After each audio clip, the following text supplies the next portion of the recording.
राजकुमारी जी, आपके लिए एक अच्छा समाचार लाई हूँ। अच्छा समाचार तो हमारे हाथ में है। पत्रलेखा, मेरे सखी का पत्र। मेरे पास इस पत्र से भी अधिक अच्छा समाचार है। ऐसा कौन सा समाचार लाई हो कि जो मेरी सखी देव के पत्र से भी अधिक आनंद देने वाला है? आपकी प्रिय सखी के पास जाने का समाचार। क्या सचमुच? आप प्रश्न उत्तर में विलंब न करें राजकुमारी जी। देव से मिलने में मात्र आपके तैयार होने तक की देर है। रथ भी तैयार है और महाराज जी भी। वो मेरी प्यारी पत्रलेखा, मैं आती हूँ। तब तक तुम मेरी सखी देवयानी के पसंद के व्यंजन ले लेना। जैसी आज्ञा राजकुमारी जी। धन्य हो आप दोनों का। शिक्षा ग्रहण करने से पूर्व हमें माता सरस्वती का ध्यान करना चाहिए, इसलिए आओ हम सभी उनकी वंदना करें।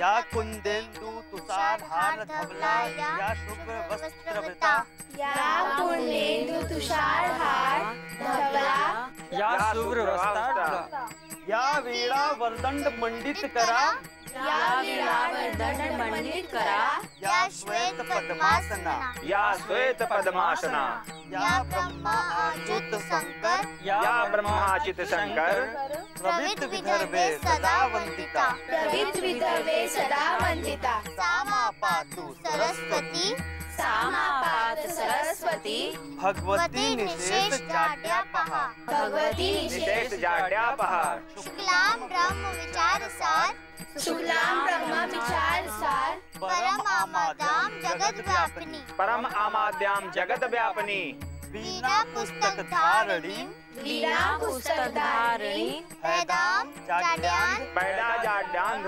तारापहाम, तारापहाम, हस्ते स्फटिक मालिकाम, हस्ते स्फटिक मलिकाम, विधर्ती पद्मासने, संस्थाम, संस्थिताम, वंदे ताम परमेश्वरी, वंदे ताम परमेश्वरी, भगवती भगवती बुद्धि प्रदाम साधमान।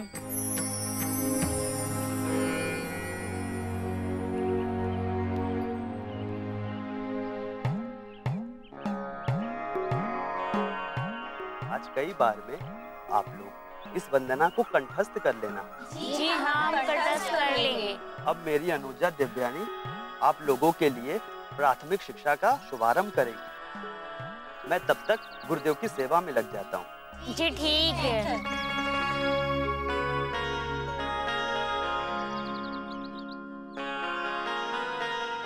आज हम सबसे पहले वर्णों के बारे में जानेंगे। वर्ण दो प्रकार के होते हैं, एक जो स्वतंत्र रूप से बोले जा सकते हैं, ऐसे वर्णों को हम स्वर कहते हैं। इन्हें बोलने के लिए किसी और वर्ण की आवश्यकता नहीं होती। जैसे आ, अब मेरे साथ बोलिए। ओ, आ, ई, अब मैं आप सबको अ से लेके ई तक अभ्यास कराती हूँ। अरे ओ काका, उधर क्या देख रहे हो? मेरी ओर देखो। यह सोच रहे हैं कि गुरुदेव इन्हें आकर सिखाएं, इसलिए ये उन्हीं की ओर देख रहे हैं। अभी आप गुरुदेव से सीखने के योग्य नहीं हैं। अभी तो आपको वर्ण ही नहीं आता। गुरुदेव का वर्णन कैसे सीखोगे? इसलिए गुरुदेव पर से ध्यान हटाओ।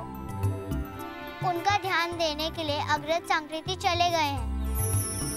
अब मेरे साथ बोलिए। ओ, आ, ई, ऊ, ए, ओ, ऐ।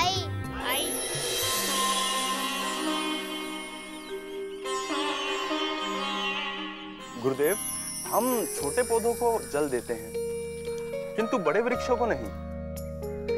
ऐसा क्यों गुरुदेव? जबकि बड़े वृक्षों को अधिक जल की आवश्यकता होती होगी। हाँ अष्टक, आवश्यकता होती है, किंतु बड़े वृक्षों की जड़ें लंबी होती हैं और वो गहराई तक जाकर अपने लिए जल स्वयं ले लेती है। किंतु छोटे पौधों की जड़ें छोटी होती हैं, मिट्टी में नमी सूखते ही वो पौधे सूख जाते हैं। जैसे छोटे शिशु को माता दूध पिलाती है, किंतु बड़े हो जाने पर वे शिशु माता के दूध के अतिरिक्त अन्यत्र अपना भोजन प्राप्त कर लेते हैं। अरे वाह, मैं गुरुकुल का गुरु बनते ही सांकृति समझदार हो गया। गुरुदेव, इतने वर्षों में इतना ही समझदार हुआ तो क्या, इसे तो अब तक और समझदार हो जाना चाहिए था। हाँ अष्टक, तुम्हारे जितना समझदार। देखिए गुरुदेव, मैं तो इसको समझा रहा था और ये मेरी निंदा करने लगा। मैंने कहा तुम्हारी निंदा की, मैंने तो तुम्हारी प्रशंसा की है। जैसे तुम्हारा समझाना वैसे इसकी प्रशंसा। चलो इन पौधों को नित्य सिंचाओ। गुरुदेव, आश्रम के बाहर कोई रथ आकर रुका है, कदाचित कोई अतिथि है। महाराज वृक्ष परवा है। तुम दोनों जलपान की व्यवस्था करो, मैं महाराज का अभिवादन करता हूँ। जी गुरुदेव।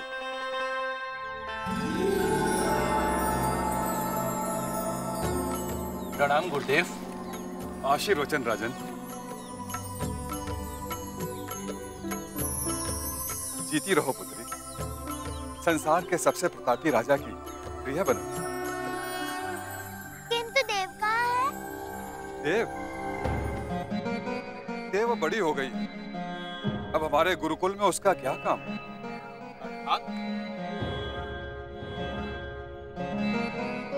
अर्थात महाराज, हमने देव को अपने आप से अलग कर दिया। आप ऐसा नहीं कर सकते। आप एक अच्छे पिता हैं। किंतु देव को भी एक अच्छी पुत्री होना चाहिए ना? वो बहुत अच्छी पुत्री है। वो आपका कितना ध्यान रखती है। अभी आज ही मैं उसकी चिट्ठी पढ़ रही थी, जिसमें उसने मात्र आपकी ही प्रशंसा की थी। मात्र मेरी? हाँ, और मेरे पिताश्री की भी। गुरुदेव, आपको सोचना चाहिए, मेरी देव अभी छोटी है और बिना माताश्री के आप उसे कैसे अलग कर सकते हो? हाँ, किंतु आजकल वो मेरा ध्यान कम और अपनी किसी सखी का अधिक ध्यान करने लगी। वो सखी कोई और नहीं, मैं हूँ। और मेरा ध्यान रखने में वो आपकी उपेक्षा नहीं करती। ठीक है, तो फिर मैं उसको अपने आप से अलग नहीं करूंगा। किंतु वो है कहाँ? उसने लिखा था कि वो गुरुदेव बन गई है। उसने सत्य लिखा था। वह नए आश्रम में नए शिष्यों को सिखा रही है और गुरुदेव ने उसे अलग नहीं किया है। क्या गुरुदेव? हाँ पुत्री, तुम जैसी पुत्रियों को तो कोई पिता जीवन भर अलग नहीं करना चाहेगा। जाओ, उससे जाकर मिलो। जी, चलो पत्र लेखा। इस तरह ओ, आ, ई, उ, ओ, औ, अम, आहा और रो और लिरी, ये सब स्वर होते हैं।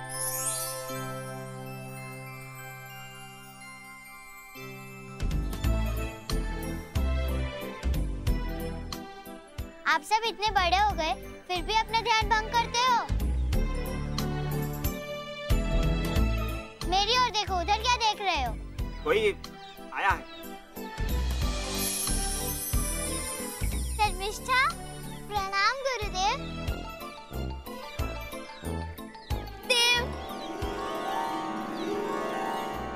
शर्मिष्ठा, अब तो गुरुदेव बन गई है ना? मुझे तो गुरुदेव ने डरा ही दिया था। क्यों? बोले कि मैंने देव को स्वयं से अलग कर दिया है। अब वो नए गुरुकुल का कार्यभार संभालती है और तू उनके कहने पर मान भी गई। अच्छा छोड़, मैं तेरे इनसे परिचय करवाती हूँ। ये सब मेरे नए शिष्य हैं। प्रणाम। प्रणाम तो हम आपको करते हैं। आप हमारी राजकुमारी जी हैं। अरे, मैं तुम्हारी राजकुमारी नहीं, बल्कि आपकी गुरुदेव इस देव की सखी हूँ। इसकी मैं छोटी बहन हूँ। हाँ, ये मेरी सखी शर्मिष्ठा है। मैं भी इससे वर्णमाला सीखने आई हूँ। आपका स्वागत है। चल हट पगली, तू मुझसे वर्णमाला सीखने आई है। अच्छा, आज आज की पाठशाला मैं यही समाप्त करती हूँ। आप लोग घुर्णिका और काया के साथ स्वर वर्णों का अभ्यास कर लो। कल मैं आप सबको व्यंजन अक्षरों को बताऊंगी। आज के लिए मेरा प्रणाम। प्रणाम गुरुदेव।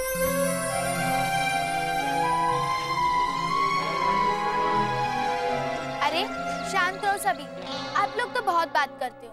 एक पल भी कोई बात ध्यान से नहीं सुनते। मैंने तो पहले ही कहा था, इन सबको सिखाना बहुत कठिन है। अब समझ में आया? हमारे संरक्षक हमें किस प्रकार पाल पोस कर बड़ा करते हैं। हम दिन भर इधर उधर भागते हैं और वो हमें बुलाते ही रह जाते हैं। चलो तुम लोग इनको थोड़ा अभ्यास करा के छोड़ दो और मैं अपनी सखी शर्मिष्ठा को जलपान कराती हूँ। अरे मैं तो भूल ही गई, माताश्री ने तुम्हारे लिए कोई व्यंजन भेजा है। वो सेवक के पास ही रह गए। और सेवक कहाँ है? गुरुदेव के पास। हम वहीं चलते हैं। हाँ, और मैं पिताश्री से पूछ भी लूंगी कि उन्होंने मेरी सखी शर्मिष्ठा को क्यों डराया।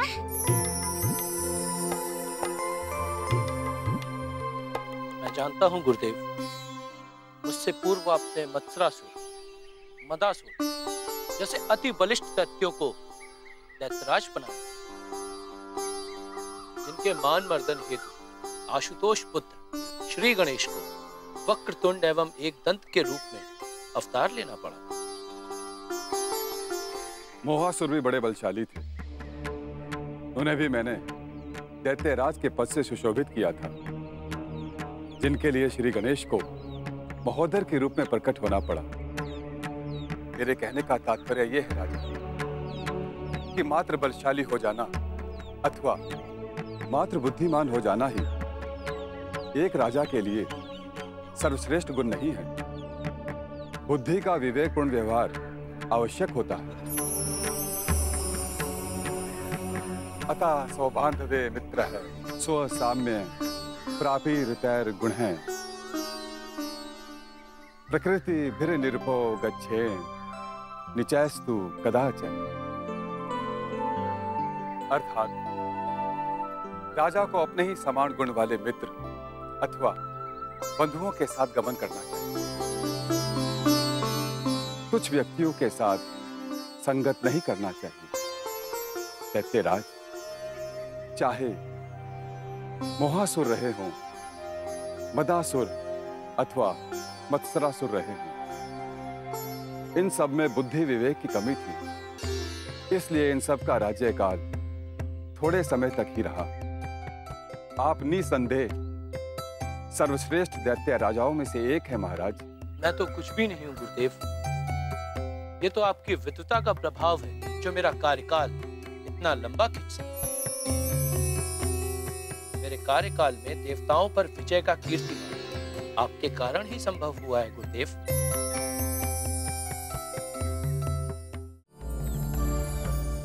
इसीलिए मैं कहता हूं महाराज कि विजय के मद में दैत्यों को अति आत्मविश्वासी नहीं होना चाहिए। प्रजा के विकास के लिए निरंतर कार्य करते रहना चाहिए। स्त्रियों को पुरुषों के समान अधिकार मिलना चाहिए। पुरुषों का बहुविवाह का अधिकार समाप्त कर देना चाहिए। कन्याओं को शिक्षा के लिए प्रेरित करना चाहिए, जिससे मात्र धार्मिक अनुष्ठानों में वे अपने पति की सहधर्मिता ना हो, बल्कि राष्ट्र निर्माण में योगदान कर सकें। उत्तराधिकार में उन्हें बराबर का अधिकार मिले। आपके एक एक वर्ण नियम में बदल दिए जाएंगे गुरुदेव। ध्यान रखिए राजन, देवराज इंद्र और माता शची का मेरे यहाँ आना मात्र देवयानी को देखना नहीं था।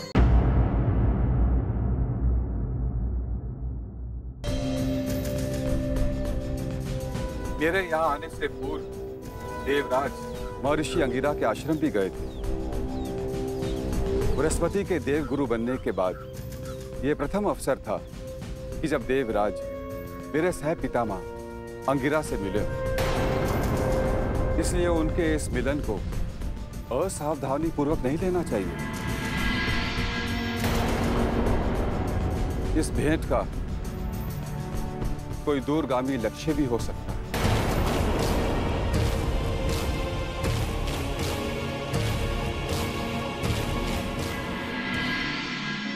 दया, विनम्रता, परोपकार और निडरता मनुष्य के प्रमुख अस्त्र होते हैं।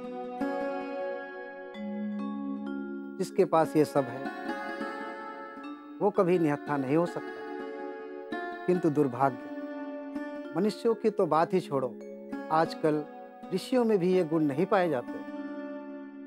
अधिकतर ऋषि सुविधाजनक जीवन जीने हेतु देवराज इंद्र की चाटुकारिता में लगे रहते हैं। वे अपने प्रमुख कर्तव्य मानव कल्याण से विमुक्त हो चुके हैं। देव भी सबकी सुरक्षा छोड़कर दैत्य, यक्ष, गंधर्व और अन्य जीवों से प्रतिद्वंद्विता करने लगे। किंतु पितामह, जब मनुष्य एवं दैत्य देवताओं को प्रताड़ित करते हैं तो देवताओं का भी कर्तव्य बनता है कि वो अपनी सुरक्षा का उपाय ढूंढे। हे बृहस्पति पुत्र कच्छ, एकमात्र प्रवृत्ति का ही अंतर था देवताओं और दैत्यों में। इसी कारण समुद्र मंथन के समय 14 रत्नों में से प्रायः सभी से दैत्यों को वंचित कर दिया गया। किंतु आज वही उपेक्षित दैत्य देवताओं से भी श्रेष्ठ है। ऐसा कैसे संभव हुआ पितामह?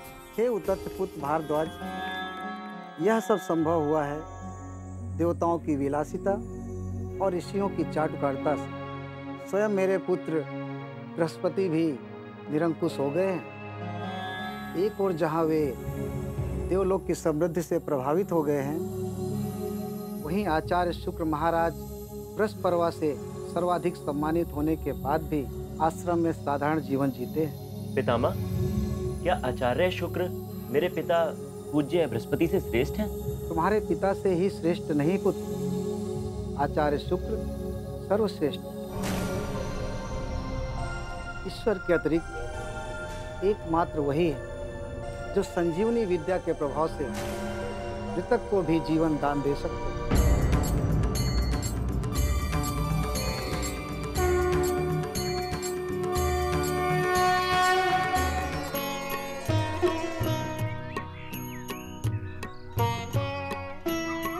पिताश्री, आज मैंने शर्मिष्ठा को मालिनी नदी का जल स्पर्श कराया। हाँ गुरुदेव, प्राकृतिक जल मालों के कृत्रिम झरनों के जल से कितना भिन्न होता है। सरिता जल मानो तो हमसे कोई संदेश कह के आगे निकल जाता है। मेरा मन उसमें स्नान करने का था, किंतु देव ने मुझे रोक लिया। और राजकुमारी जी, वो भी तो बताओ जो वृक्ष। अरे हाँ महाराज, आज हमने शर्मिष्ठा को वृक्ष की शाखा पर चढ़ा दिया था। क्या? मात्र इतना सा चिंतित मत होइए महाराज, अपनी चिंता को और बढ़ा लीजिए, क्योंकि शर्मिष्ठा वृक्ष की शाखा से फिसल गई थी। पुत्री, कहीं तुम्हें चोट तो नहीं लगी? अरे नहीं पिताश्री, मैं मात्र फिसली थी, किंतु देव ने मुझे संभाल लिया और संभालते संभालते देव को ही चोट लग गई। अरे देव, कहाँ लगी ये चोट? इतनी छोटी सी तो खरोंचाई है, और इस पर शर्मिष्ठा ने पीपल की फुनगी पर घी डालकर उसे चिपका दिया है। किंतु तुम सब वृक्ष की शाखा पर चढ़े ही क्यों? मैं शर्मिष्ठा के मन से डर निकाल रही थी, ऊपर से नीचे देखने का। अब ये वन में नदी के आसपास वृक्ष की शाखा पर कहीं भी निवास करने के लिए सक्षम हो गई है, नहीं तो कोई भी स्वर सुन के ये तो चौंक जाती थी। हाँ पिताश्री, अब मुझे वन के जंतुओं से मिलकर अच्छा लगता है। वन के प्राणी भी कितने मिलनसार होते हैं। आज देव ने मुझे दया, परोपकार, विनम्रता और निडरता जैसी कई बातों को सिखाया।